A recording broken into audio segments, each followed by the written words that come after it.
Et salut à toi, bienvenue dans cet épisode 34 du podcast Nourris ta santé. Et aujourd'hui, on va parler, ou je vais du coup te parler de comment bien doser tes aliments sans forcément en fait aller chercher sur l'emballage de l'aliment ou je ne sais quoi, combien de calories il fait.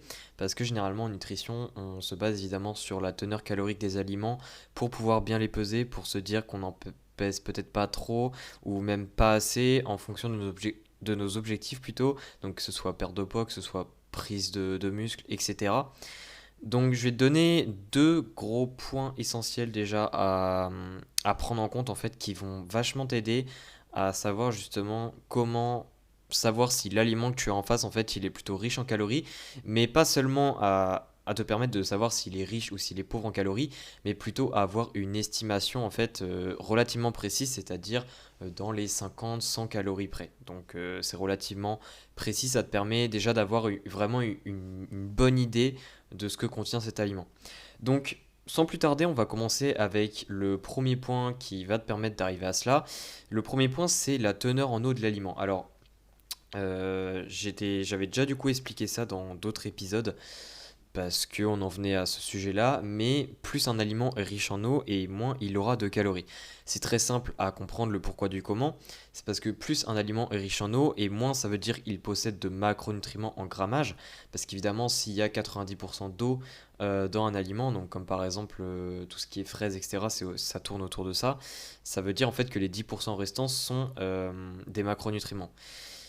Sauf que, évidemment, vu que les 90% d'eau ne contiennent pas de calories, parce que l'eau n'est pas calorique, eh bien ça fait que il y a seulement 10%, on va dire, la composition de l'aliment qui est calorique, en quelque sorte. Alors que, par exemple, un aliment qui est, généralement, c'est des aliments ultra transformés, comme par exemple des cookies industriels, eh bien, eux, c'est très très sec comme aliment, ça contient des fois même pas 10 grammes, enfin 10% d'eau pour les 100 grammes, et donc ça veut dire qu'il y a 90% de ce cookie, en fait, qui est en quelque sorte sous forme calorique. Donc bien sûr, je caricature ici, c'est un tout petit peu plus compliqué que ça, mais si tu comprends ça, ça c'est bon, tout simplement. Donc, pour mettre ça en pratique, c'est très simple. Comment se dire, voilà, un aliment riche en eau, etc.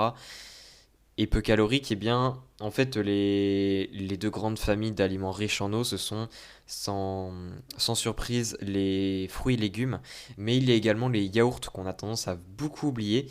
Donc les yaourts comme par exemple le fromage blanc, des choses comme ça, eh bien ça contient aussi beaucoup d'eau. Ça contient généralement plus de 75% d'eau, donc ça veut dire que ça a une valeur calorique relativement faible.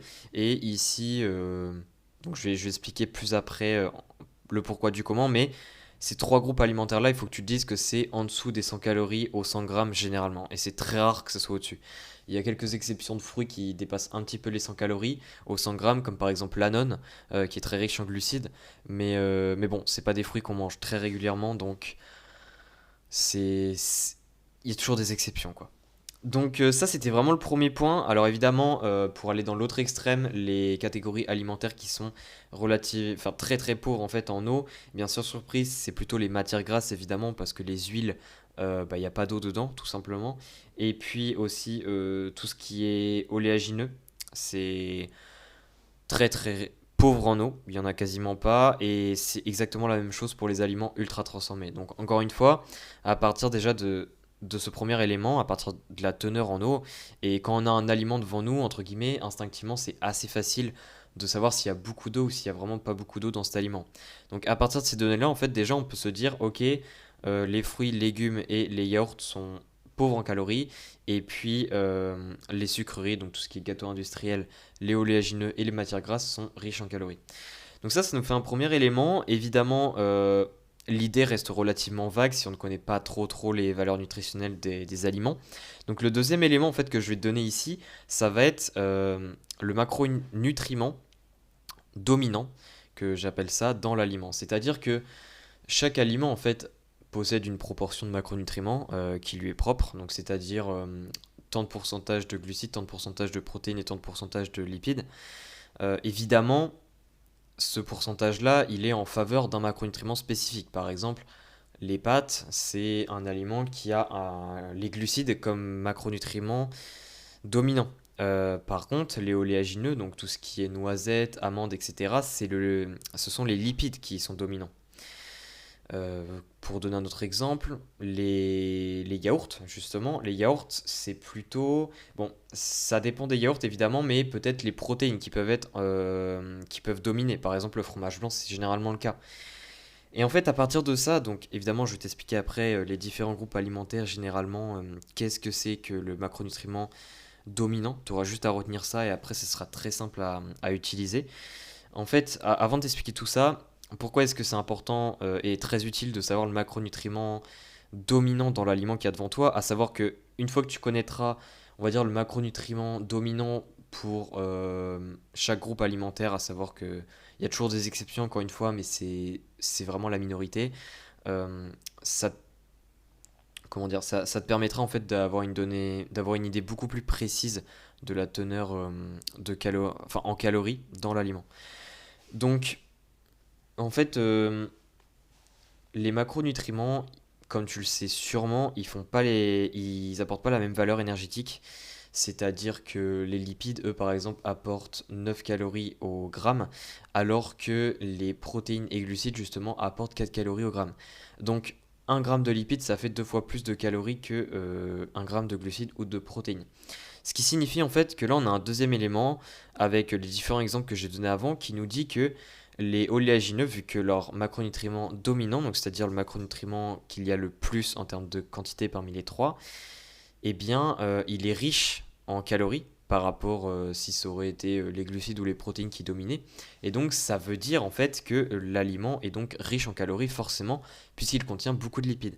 Mais sauf qu'on a également vu à partir de l'élément précédent que les oléagineux plutôt, étaient aussi pauvres en eau, ce qui faisait qu'ils étaient également euh, riches en calories, tout simplement parce que il y avait beaucoup plus de grammage au 100 grammes pour cet aliment qui contiennent des calories. C'est-à-dire que des oléagineux, il y a moins de 10% d'eau à chaque fois. Et encore, je suis sympa, des fois c'est bien pire. Et bien, ça veut dire qu'il y a 90% en fait sous forme de macronutriments qui apportent de l'énergie au corps. Donc bien sûr, le pourcentage en eau, le but c'est pas de le connaître précisément. Je t'avoue que je connais pas non plus le pourcentage en eau de tous les aliments. Enfin, ça n'a pas trop d'utilité, mais l'idée c'est d'avoir une estimation. Et après, je vais te donner de toute façon une petite synthèse à l'oral. Tu vas voir, c'est très simple à comprendre. Donc ça, c'est le deuxième gros point. Évidemment, c'est lié à l'eau, hein, clairement. Le macronutriment dominant, il est un petit peu lié à l'eau, donc pas totalement pour le coup, mais il y a quand même un certain lien. Pour aller dans l'autre sens, si par exemple les pâtes, donc les pâtes, en fait, ça c'est un aliment qui contient très très peu d'eau parce que les pâtes, elles sont secs, enfin elles sont sèches plutôt. Mais par contre, le macronutriment dominant, ce sont les glucides. Donc ça veut dire que puisque c'est pauvre en eau, eh bien les calories sont relativement hautes, sauf que vu que ce sont des glucides, eh bien ça veut dire que les calories en fait sont quand même assez basses, relativement.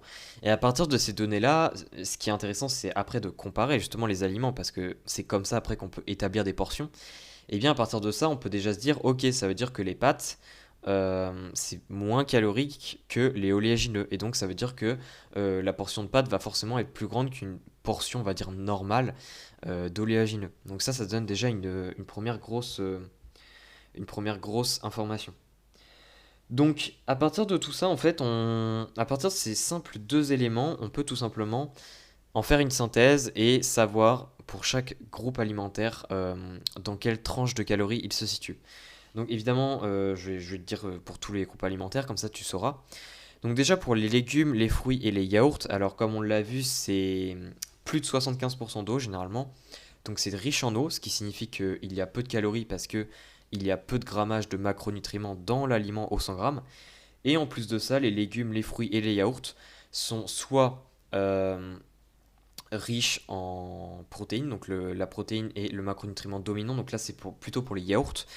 Et sinon, ce sont les glucides, ça c'est pour les fruits et les légumes. Évidemment, quand je dis yaourt, je mets pas dedans les crèmes épaisses, etc. Parce que ça, ce sont les lipides qui dominent. Bon, après voilà, quand je dis yaourt, je pense qu'on comprend très bien qu'on n'inclut pas les crèmes dedans. Mais je préfère quand même préciser. Mais du coup, à partir de ces deux infos-là, donc ça veut dire protéines ou glucides qui dominent, c'est-à-dire 4 calories, et en plus qu'il y a beaucoup d'eau, et bien en fait, ce qu'il faut te dire, c'est que tu aies des légumes, des fruits ou des yaourts devant toi, et bien l'aliment fait moins de 100 calories au 100 grammes. Ensuite, un deuxième groupe alimentaire, donc les viandes et les poissons, et bien ici le macronutriment qui domine sans surprise, ce sont les protéines. Euh, et en plus de ça, au niveau du pourcentage d'eau, alors ça peut étonner certains parce que souvent on se dit pas ça, mais ici je parle vraiment de viande et de poisson frais, hein. Je parle pas d'ultra transformé comme du steak haché ou autre. Eh bien c'est riche en eau en fait.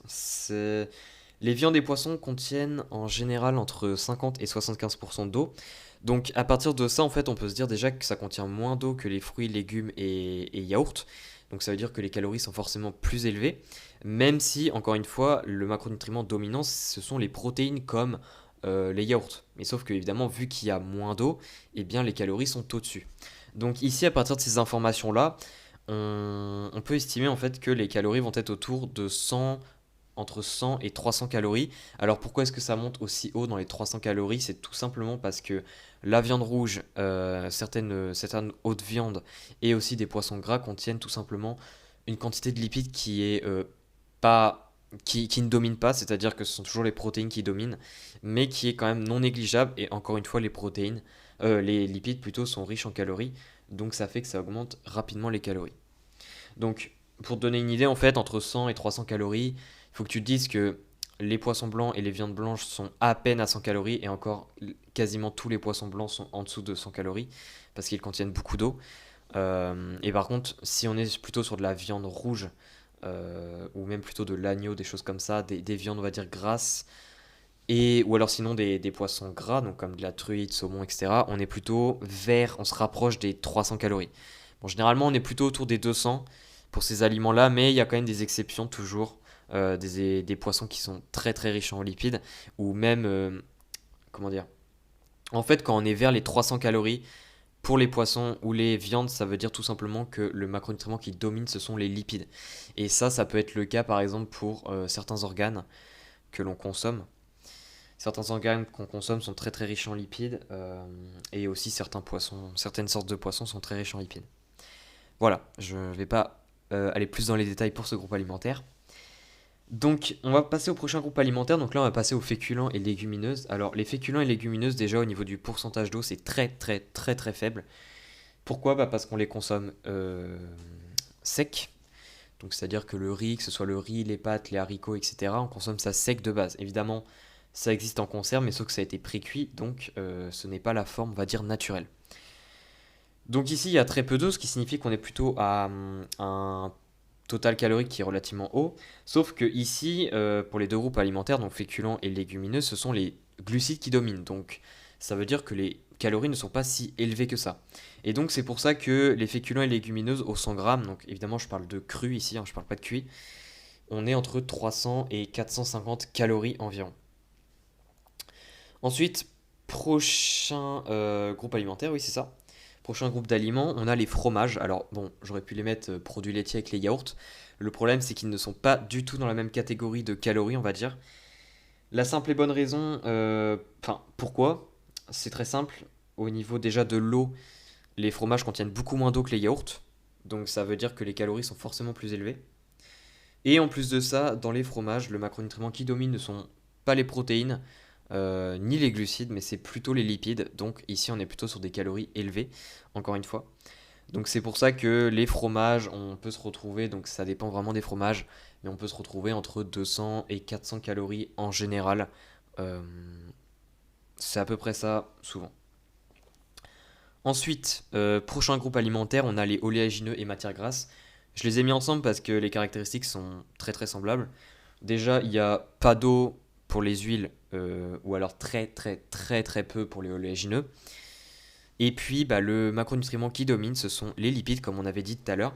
Ce qui signifie que là, les calories sont très élevées, entre guillemets, parce qu'on a les deux facteurs, on va dire, qui représentent une haute teneur en calories, c'est-à-dire très peu d'eau, voire pas du tout, et des lipides, donc un haut pourcentage de lipides. Donc ici, oléagineux et matières grasses, on est entre 450 et 900 calories au 100 grammes. Donc vers les 450, c'est toujours en fait les oléagineux. Les 900 calories, ce sont les huiles, parce que les huiles, c'est que des lipides en fait. Et après, il y a certains oléagineux quand même qui montent vers les 700 calories. Par exemple, les noix du Brésil sont à environ 700 calories au 100 grammes. Et enfin, on a le dernier groupe alimentaire qui sont les gâteaux ultra transformés, tout ce qui est industriel. Donc ici, la teneur en eau est très très faible également parce que ça a été transformé, l'eau elle est plus là quoi, ou alors en très petite quantité. Et le macronutriment qui domine, ce sont les glucides, mais très très souvent les lipides aussi, parce que il y a l'effet Bliss Point que j'avais déjà parlé dans un épisode de podcast qui est fait en fait pour que le consommateur consomme plus l'aliment et qu'il aille en racheter, hein, c'est marketing. Donc ici en fait le macronutriment qui domine c'est pas les lipides comme on pourrait le penser, mais il y a aussi beaucoup de lipides qu'on a tendance à négliger, ce qui signifie que on pourrait limite dire que les lipides dominent, c'est pas totalement le cas, souvent il y a plus de glucides, mais il y a tellement une quantité de lipides qui n'est pas négligeable que les calories sont relativement hautes. Et vu qu'il n'y a pas beaucoup d'eau, c'est pour ça qu'on se retrouve généralement au 100 grammes pour tout ce qui est gâteau industriel, autour des entre 300 et 500 calories. Après là c'est très très variable parce que industriel veut dire que les industries font comme elles veulent au niveau de la composition. Donc des fois ça peut aller en bas, surtout les produits qui veulent essayer de viser le public, public fitness on va dire. Mais ça peut aller également plus haut que 500 calories. Donc encore une fois ça varie un petit peu, mais c'est un petit peu le groupe qui est l'exception. Parce que ici on n'a pas vraiment le contrôle sur ce qu'on a. C'est-à-dire qu'une banane, au niveau des calories, etc., restera relativement pareil. Évidemment, ça dépend où est-ce qu'elle elle mûrit, etc. Mais les gâteaux industriels, vu qu'il y a des nouveaux gâteaux qui sortent, etc., les compositions changent totalement. Et évidemment, là, ça peut passer très vite d'un stade de calories à un autre.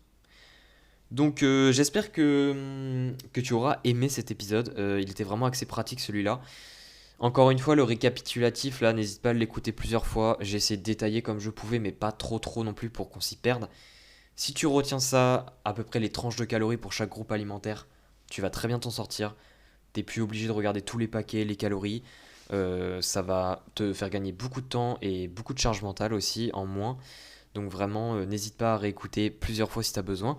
Et n'hésite pas également à me suivre sur Instagram et à m'envoyer un message en privé si tu as des questions ou autre chose même.